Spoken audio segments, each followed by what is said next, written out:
கவின் செல்வ கணேஷ் ஜாதி அப்படிங்கிற ஒரு விஷயத்த வச்சு அநியாயமா ஒரு அப்பாவிய கொண்டுட்டாங்க. அதுவும் இந்த விஷயத்த பண்ணது 23 வயசான சுர்ஜித் அப்படிங்கிற அந்த பொண்ணோட கூட பிறந்த தம்பி தான். 23 வயசுல ஒருத்தன் இவ்வளவு ஜாதி வெறி பிடிச்சிருக்கான்னா அவங்க அப்பா அம்மா எவ்வளவு ஜாதி வெறி பிடிச்சிருப்பாங்க. இந்த மாதிரி ஜாதி வெறி பிடிச்சவங்க எல்லாம் எப்படி தெரியுமா, காலையில எந்திரிச்சதுல இருந்து நைட்டு தூங்குற வரைக்கும் சாப்பிடுற சாப்பாட்டுல இருந்து யூஸ் பண்ற ஒவ்வொரு திங்ஸையும் எங்கேயோ ஏதோ ஒரு ஜாதிக்காரன் தான் உருவாக்குறான் அப்படின்னு தெரிஞ்சிருந்தோம் அதுல ஜாதி பார்க்க மாட்டாங்க.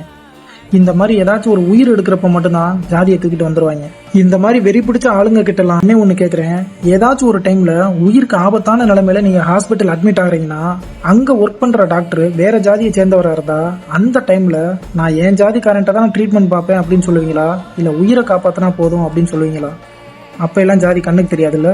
ஒரு மனுஷன் உயிரோட இருக்கும்போதுதான் பேரு ஜாதி எல்லாமே. அதே இது செத்துட்டான்னா அந்த போனத்தை தூக்கி ஓரமா வைன்னு சொல்லிட்டு போயிட்டே இருப்பாங்க. ஸோ தயவு செஞ்சு இந்த ஜாதி இதெல்லாம் தூக்கி போட்டு மனுஷனா வாழ முயற்சி பண்ணுங்க. நீங்களும் வாழுங்க, அடுத்தவங்களே வாழ விடுங்க. இதை தவிர வேற என்ன சொல்றதுன்னு தெரியல.